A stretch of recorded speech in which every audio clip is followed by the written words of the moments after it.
Assalamualaikum warahmatullahi wabarakatuh. Perkenalkan, nama saya Ina. Sebelum kita mulai videonya, saya mau kasih pantun dulu. Makan kentang, minumnya jus delima. Selamat datang di video saya yang pertama.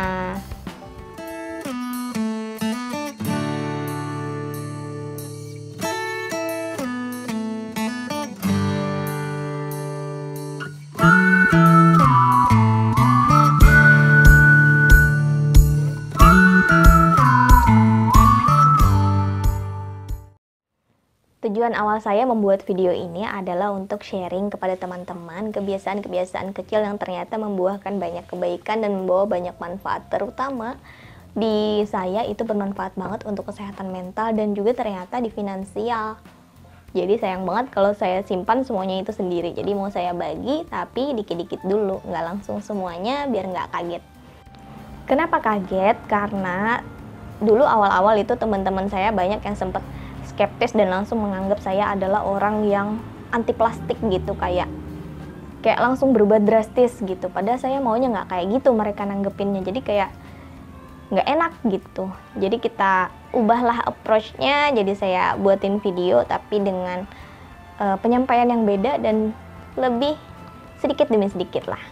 Untuk video pertama kali ini saya akan membahas kegiatan yang sering kita lakukan di rumah berkaitan dengan pandemi ini. Karena ada pandemi kan kita jadi lebih sering di rumah aja. Otomatis kalau lebih sering di rumah aja, lebih sering bikin masakan di rumah segala macam, konsumsinya juga jadi lebih banyak. Terus otomatis sisa konsumsinya juga jadi lebih banyak atau sampahnya jadi lebih banyak. Nah, dari situ akan muncul masalah, biasanya sampahnya berbau. Nah, di video pertama ini saya akan ngasih tahu gimana caranya biar sampah di rumah kita itu nggak berbau. Jadi buat kalian yang mau tahu, tonton terus sampai selesai ya. Banyak hal nanti yang akan kita capai kalau sampah sisa konsumsi kita itu tidak berbau. Pertama, nggak mengganggu kegiatan kita di rumah dan nggak pusing. Kedua, ternyata bermanfaat juga buat orang lain. Siapa sih? Ya tukang sampah gitu. Paling nggak kita nggak mengganggu beliau dengan bau yang nggak nyaman waktu beliau mengambil sampah-sampah sisa kita untuk dikumpulkan ke TPA gitu.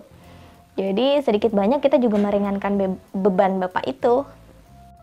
Nanti setelah manfaat-manfaat kecil yang kita dapat, akan terus ada manfaat-manfaat lain yang kita rasakan kalau kita udah jalanin. Kalau sampah di rumah nggak berbau, bikin orang di rumah udah bahagia, bikin tukang sampah juga lebih seneng karena nggak terganggu dengan bau yang ada. Otomatis insya Allah kita dapat pahala dong. Padahal kita cuma melakukan hal kecil aja tapi udah mendapat pahala. Siapa sih yang nggak mau? Yuk kita sama-sama yuk ubah kebiasaan-kebiasaan kita dari hal-hal yang kecil aja dulu. Jadi gimana caranya biar sampah itu nggak berbau? Masa sih sampah bisa nggak berbau? Namanya loh sampah sisa konsumsi. Bisa, ada caranya. Jadi sampah itu kan sebenarnya secara umum ada dua nih, organik sama anorganik. Dipisahin aja yang dua itu. Ya ampun bahasanya, organik anorganik apa sih? Ya udah dijelasin nih. Umumnya kalau sampah rumah tangga itu yang organik adalah sisa sayuran, sisa buah, sisa hewan nih, pokoknya yang dimasak yang membusuk gitu. Kalau yang anorganik ya sisa-sisa plastik, bumbu, bungkus mie, ya seperti itu yang tidak langsung terurai. Terus gimana misahinnya? Sediakan 2 wadah sampah di rumah, itu minimal. Kalau saya 3. Nah yang 2 itu bisa diisi 1 untuk sisa-sisa plastik yang tidak terurai, 1-nya untuk sisa buah dan sayur. Nah kalau yang 3, nanti yang ketiga itu khusus untuk kulit telur. Nah ini yang saya lakukan. Nah wadahnya apa? Masa harus beli wadah baru lagi? Nggak usah. Pakai aja plastik kresek yang ada di rumah. Atau pakai wadah bekas pun juga bisa. Kalau punya saya itu bekas wadah kue bolu gitu. Itu khusus untuk yang organik. Kalau untuk yang anorganik kan nanti dibuang. Jadi dimasukin ke dalam kresek. Kalau udah penuh baru kita buang gitu. Jadi praktis. Kalau wadahnya udah tersedia, insya Allah biasanya udah terbiasa tuh. Kalau sebelah sini untuk kresek-kresek yang pokoknya yang nggak terurai. Kalau untuk sebelah sini sisa pas habis masak-masak, misalnya bekas kangkung, bekas kulit buah, ditaruh sana aja. Nah, Biasanya yang bikin bau adalah sisa konsumsi hewani. Misalnya bekas kulit udang, bekas ikan. Nah, yang seperti itu nanti kita bahas di video yang terpisah ya. Untuk saat ini kita bahas dulu gimana caranya biar sampah di rumah nggak berbau, berair, bahkan sampai berbelatung.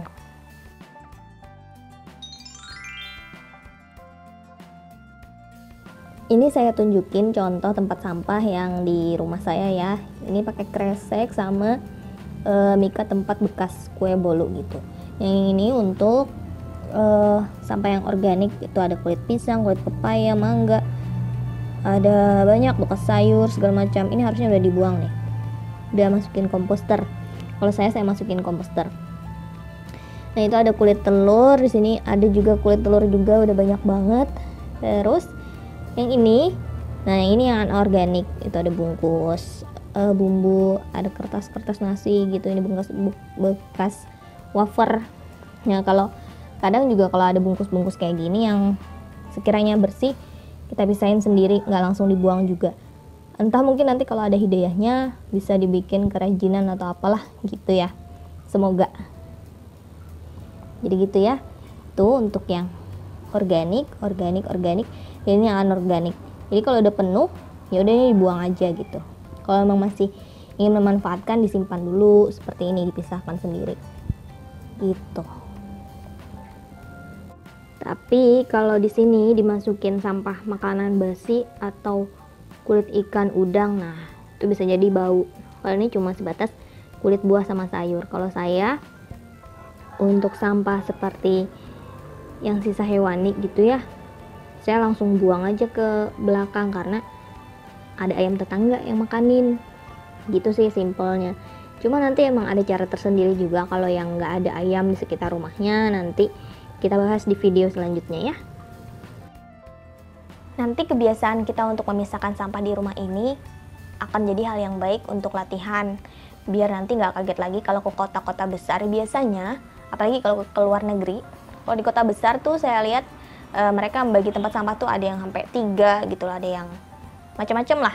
Jadi tapi sebenarnya masih banyak gitu loh yang nyampur-nyampur, buangnya asal aja buangnya karena emang nggak dibiasain gitu di rumah. Nah, ini ajang latihan kita biar nanti kebiasaan kita itu sejalan dengan programnya pemerintah gitu. Udah disediain tempatnya, kita juga udah biasa buang ke tempat yang sesuai dengan jenisnya. Kalau nanti kita udah terbiasa misahin antara sampah yang organik dan anorganik, nanti akan lebih mudah untuk mengolahnya. Manfaat yang kita dapat tuh akan lebih banyak. Contohnya dari sisa hewani, misalnya kulit dan kepala udang, itu bisa banget dibikin kaldu udang. Terus nanti sisa kulitnya bisa lagi dibikin jadi terasi. Terus kalau sisa dari buah dan sayur itu kita bisa bikin ekoenzim buat bersih-bersih kamar mandi. Atau bisa juga kita bikin kompos. Atau nanti untuk kulit telur kita bisa bikin untuk pengusir hama dan juga penambah pupuk. Kalau kalian nanti udah berhasil misahin sampah organik dan anorganiknya, tonton video saya selanjutnya yang akan membahas gimana caranya memaksimalkan manfaat dari sisa konsumsi yang ada. Saya akhiri dengan satu kalimat, kita akan mendapat banyak manfaat jika kita melakukan sesuatu dengan tepat. Dan tepat bisa didapat cukup hanya dengan sedikit siasat. Saya akhiri dengan satu pantun, kalau bikin agar-agar jangan sampai adonannya encer. Kalau tonton video saya, jangan sampai lupa klik subscribe, like, comment, and share. Wassalamualaikum warahmatullahi wabarakatuh. Bye-bye.